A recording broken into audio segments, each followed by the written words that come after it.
Let's now break down what the impact of the Donald Trump tariff will be. The Indian sectors that have already been hit, textile sector, the apparel sector, orders are now shifting to the rivals. That's something that we are very closely looking at. If you look at the gems and the jewellery sector, then the exports have been hit, close to $10 billion in exports hit so far. Jobs also, unfortunately, are at a big risk. Auto parts, pharmas and electronics, margins have been squeezed so far. When we speak about the seafood export from India to US is also a huge market. Shrimp exporters are now fearing that there could be steep losses in months to come. What could be next? That's the big question a lot of people are asking. Engineering goods, leather consumer durables, this is the sector which could suffer in months to come. Impact on exports, India's US shipment may actually fall by a whopping 50%. So that's the kind of data that we are looking at the moment. Impact on India's GDP growth next year could also be seen, but it could be just a marginal dip. 0.2 to 0.4%, that's what experts at the moment are looking at. Risk of a deeper slowdown if more penalties are imposed. So this is something that we are looking at the moment.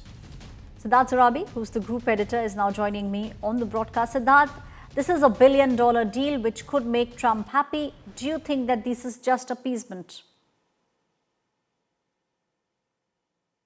Our negotiators went into meetings fully prepared, came back with notes.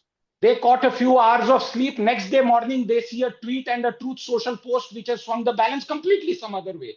How do you negotiate? When we look at India-China, when we look at India-Russia, will we be looking at more points of convergence given all that's happening in the geopolitical scenario at the moment? The USTR report a few months ago on foreign trade barriers had a chapter on all countries, including India. I'll just give you two examples of how disconnected from reality is the US and its trade establishment with regard to Indian realities. They say that the MSP is a distorting mechanism and make critical remarks on it. Can you imagine that if the minimum support price regime were to be altered under US pressure, what would be the consequences? I will give only one more example before I hand it back to you. They have a problem with the fact that Stents, India, which has one of the highest disease burdens when it comes to obesity, diabetes, and consequently heart attacks, that price caps on Stents are not good. Till we didn't have that, Stents used to be very expensive.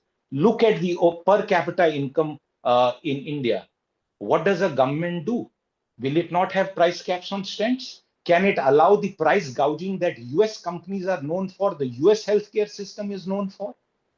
And now President Trump, literally 24 hours ago, has said that he's going to bring down drug prices in the United States by 1,400, 1,500%. I don't know whether those numbers add up. I'm just trying to, quote him verbatim. On the other hand, he's also saying that many outsiders have taken advantage of our pharma market, so we'll put price caps there also and tariffs.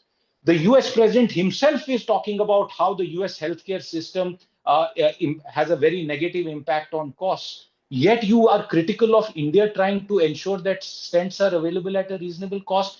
It is, I can go on and on through that report, which will tell the average viewer of how impossible the American demands are. The fact that India engaged for 7 months and has kept its patience is a tribute.